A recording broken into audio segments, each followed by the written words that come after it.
Meus irmãos, a minha palavra de saudação é com a paz do Senhor Jesus. Vou desassentar, muito obrigado.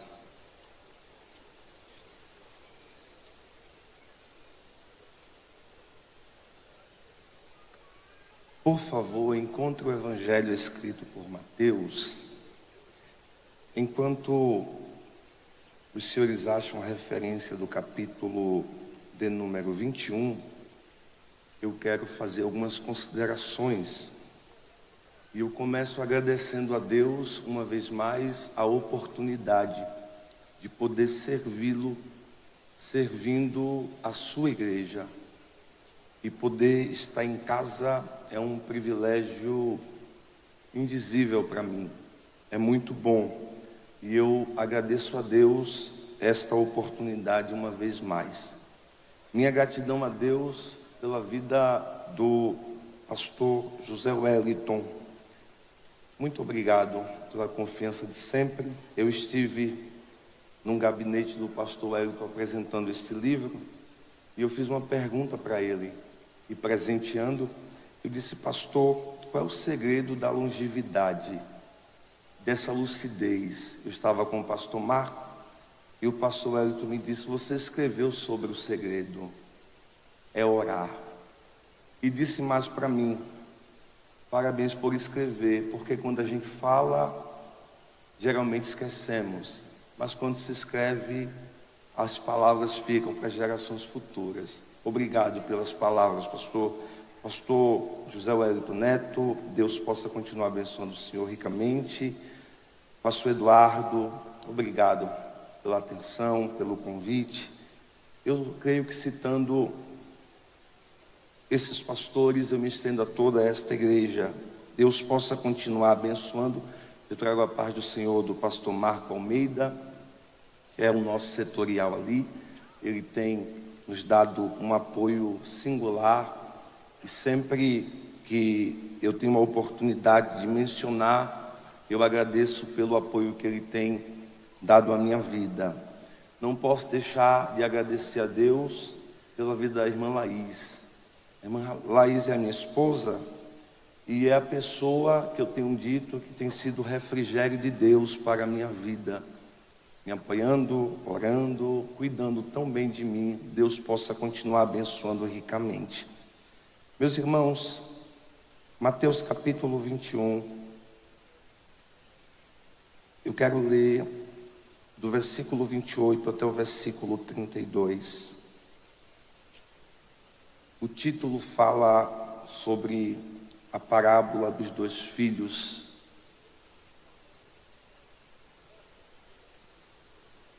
Glória a Deus. Você pode confirmar dizendo um amém se achou? Mas que vos parece? Um homem tinha 2 filhos e, dirigindo-se ao primeiro, disse: filho, vai trabalhar hoje na minha vinha.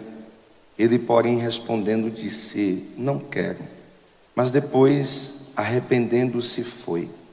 E dirigindo-se ao segundo, falou-lhe de igual modo. E respondendo ele, disse: eu vou, Senhor. E não foi. Qual dos 2 fez a vontade do Pai? Disseram-lhe eles: o primeiro. Disse-lhes Jesus: em verdade vos digo que os publicanos e as meretrizes entram adiante de vós no reino de Deus.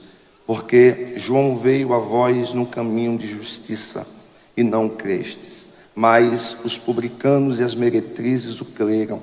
Vós, porém, vendo isto, nem depois vos arrependestes para o crer. Amém. Meus irmãos, eu quero usar um tema para termos uma linha de pensamento nesta noite. E eu quero falar sobre os privilégios de sermos filhos de Deus. Baseado nesta parábola dos 2 filhos, eu quero falar sobre os privilégios de sermos filhos de Deus. Observando esse texto, a gente poderia dar outros títulos para esta divisão de versículos. Poderíamos chamá-la de aqueles que dizem que fazem e não fazem, aqueles que não dizem, mas fazem. mostrando que o que de fato importa no reino de Deus é o que nós fazemos bem mais do que o que a gente fala. Diante da Bíblia Sagrada, a decisão, a atitude, ela muito conta, porque revela bem mais aquilo que nós acreditamos e aquilo que nós vivemos do que aquilo que a gente fala e tão somente fala. Observando esta passagem bíblica, a gente percebe a figura do Pai. Sendo uma parábola, o texto vai revelar que Jesus quer ensinar lições espirituais a partir desta metodologia de ensino que era a parábola. E a Bíblia vai dizer que Jesus responde a uma liderança religiosa no templo.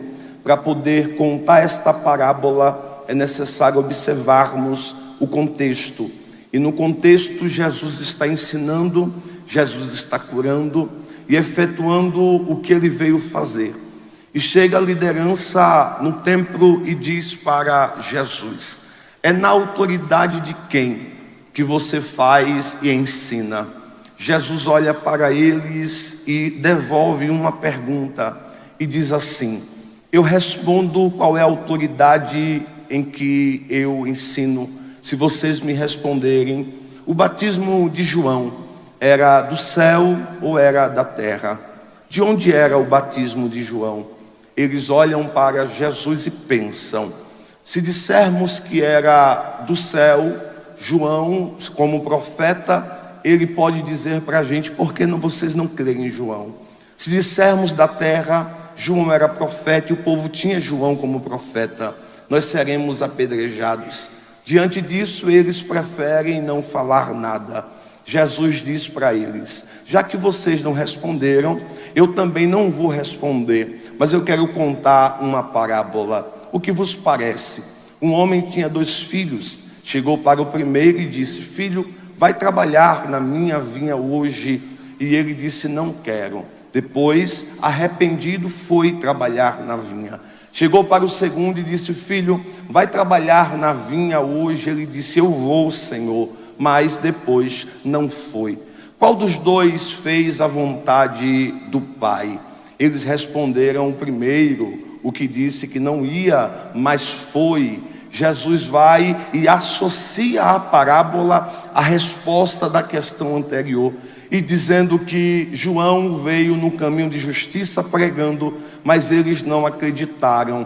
Mas aos publicanos e as meretrizes acreditaram na mensagem e entraram no reino de Deus. O que Jesus está propondo aqui é que fazer a vontade do Pai implica obedecer para poder entrar no reino de Deus. Este é o evangelho do reino. Sendo o evangelho do reino, pressupõe que Jesus é o rei por excelência. Está sendo tratado sobre o reino de Deus. Já que Jesus é o rei, Mateus, como o evangelho do rei, apresenta Jesus em vários aspectos como o rei. Se não, vejamos, capítulo 1 apresenta a genealogia do rei.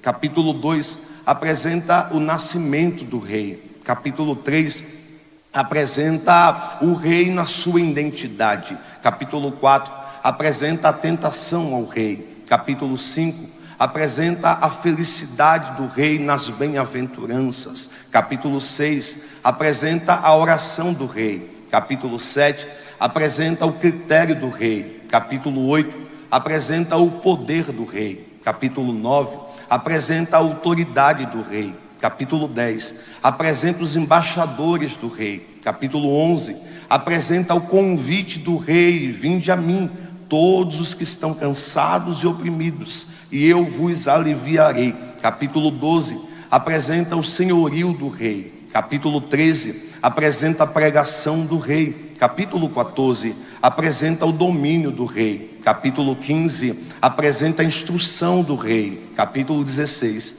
apresenta a igreja do rei. Capítulo 17 a transfiguração do rei. Capítulo 18 as crianças do rei. Capítulo 19, a família do rei. Capítulo 20, os trabalhadores do rei. Capítulo 21, a entrada triunfal do rei. Capítulo 22, apresenta a prioridade do rei. Capítulo 23, apresenta a denúncia do rei. Capítulo 24, o rei virá. Capítulo 25, o casamento do rei. Capítulo 26, a traição ao rei. Capítulo 27, a morte do rei. Capítulo 28, a ressurreição do rei, tendo todo o poder no céu e na terra, para a glória de Deus Pai. O rei reina, o rei governa, o rei dirige, o rei está propondo para a gente que o seu reino é algo extraordinário. Há uma expressão bíblica ou mesmo teológica para falar do reino de Deus, que é o agora sim e o ainda não.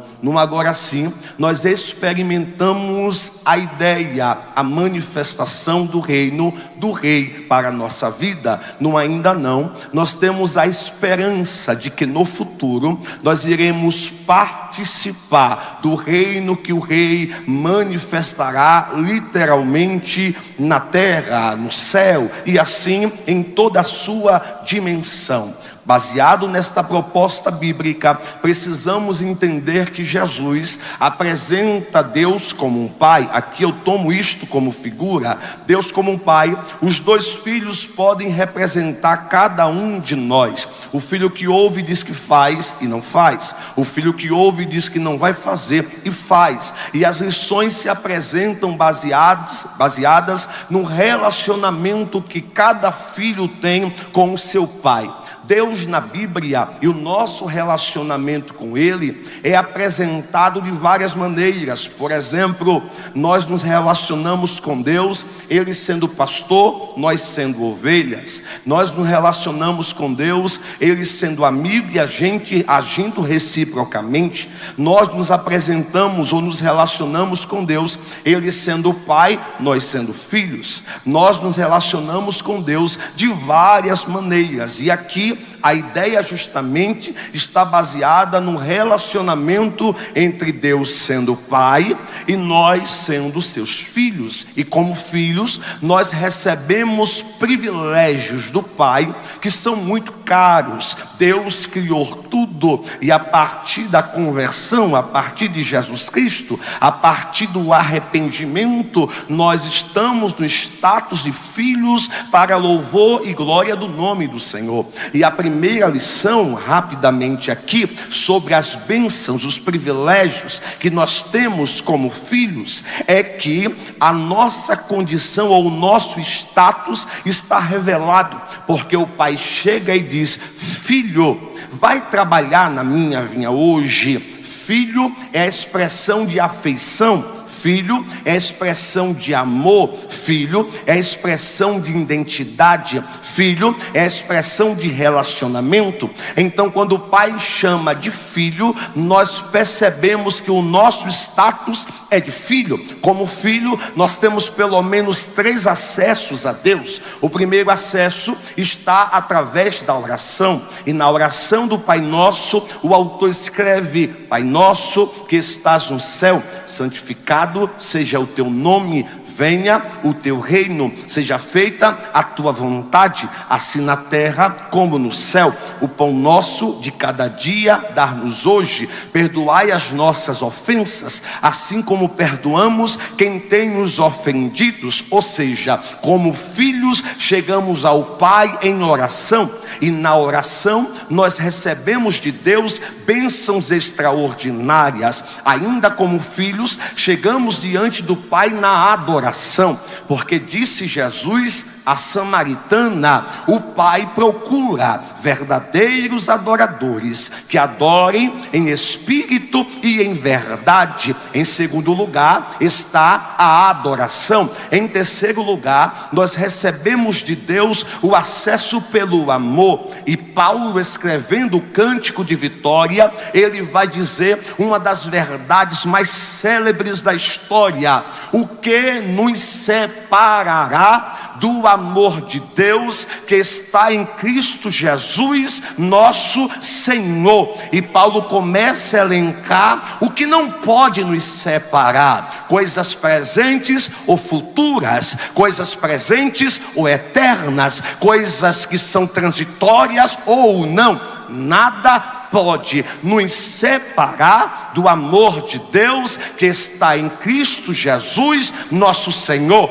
O primeiro privilégio é o status de filho. É muito único ser filho de Deus. Em segundo lugar, nós temos aqui a lição da oportunidade do pai. O pai chega e diz: filho, vai trabalhar na minha vinha hoje. Isto é oportunidade. Como o cenário está se apresentando a respeito da entrada do reino de Deus, colocando pecadores que se arrependem e estão entrando, percebam que o cenário aqui mostra a oportunidade que Deus está nos dando. E a oportunidade é para todos, é para um filho, é para o outro filho. O pai esta noite está nos dando a oportunidade de fazermos a sua vontade, porque o sentido é: qual dos dois fizeram ou fez a vontade do pai? Indicando que a oportunidade que Deus nos dá é hoje, é já. O pai disse: trabalha hoje. A oportunidade para amar é agora, para se arrepender é agora, para perdoar é agora, para adorar é agora, para servir é agora, para ajudar é agora. A oportunidade não é só no próximo culto, é hoje, porque hoje pode ser o dia que Jesus volte para buscar a sua igreja. Não posso deixar para amanhã, não posso deixar para depois. A oportunidade é esta, é hoje, é agora, é já, é urgente. A oportunidade é hoje. O segundo privilégio é a oportunidade.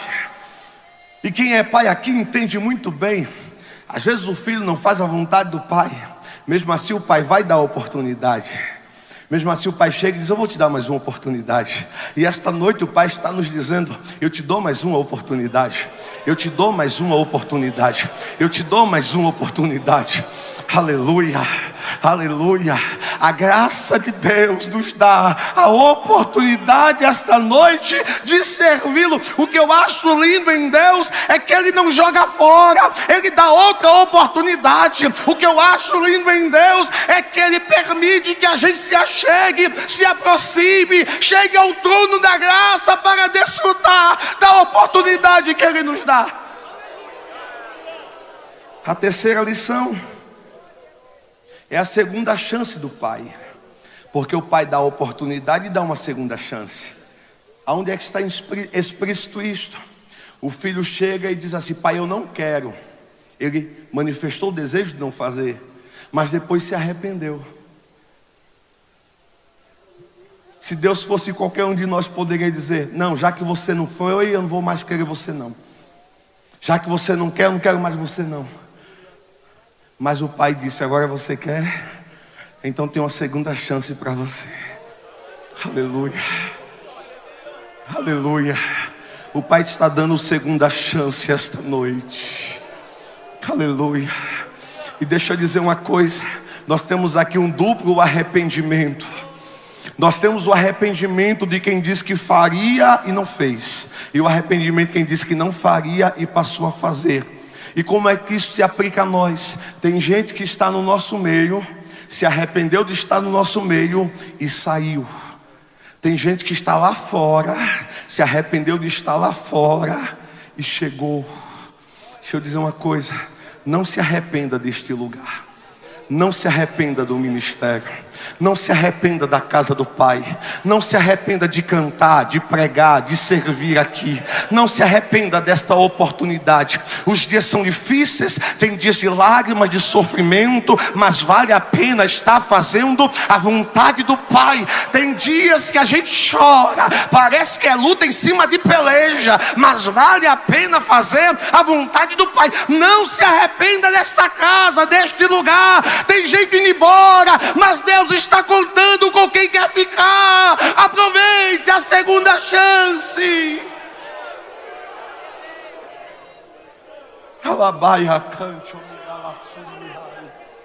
A ideia é como se o pai, ele chegasse para o pai e dissesse assim: pastor Wellington, pai, eu não quis no primeiro momento, mas eu tenho mais uma oportunidade. O Senhor me dá mais uma oportunidade. Eu posso cantar de novo, eu posso servir de novo. Ainda tem um lugarzinho para mim, tem. Ainda tem um espaço para mim. O Senhor ainda me ama. O Senhor ainda me dá a oportunidade, o privilégio de servir. O Senhor ainda me ama. A exemplo do filho pródigo, voltou para casa e o pai correu, abraçou, dizendo: tens outra oportunidade, aproveita o privilégio da casa.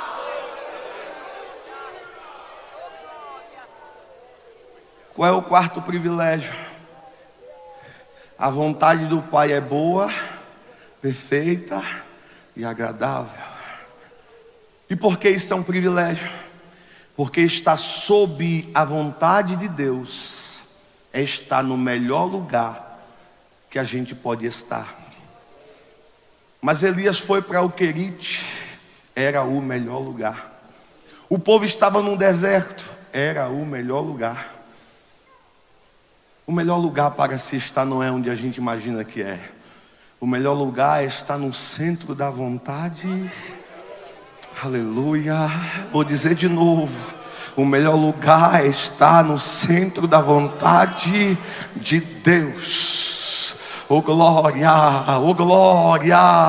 O Pai esta noite está lhe dizendo: eu tenho o melhor para você. E sabe qual é a dinâmica? É o que Jesus perguntou. Qual é o pai que o filho pedindo peixe vai dar uma pedra, ou uma serpente pedindo pão vai dar uma pedra? Nenhum pai sendo humano fará isto. Muito mais o Pai celestial, além de cuidar da gente, Ele concede o Espírito Santo. Estejamos no centro da vontade de Deus.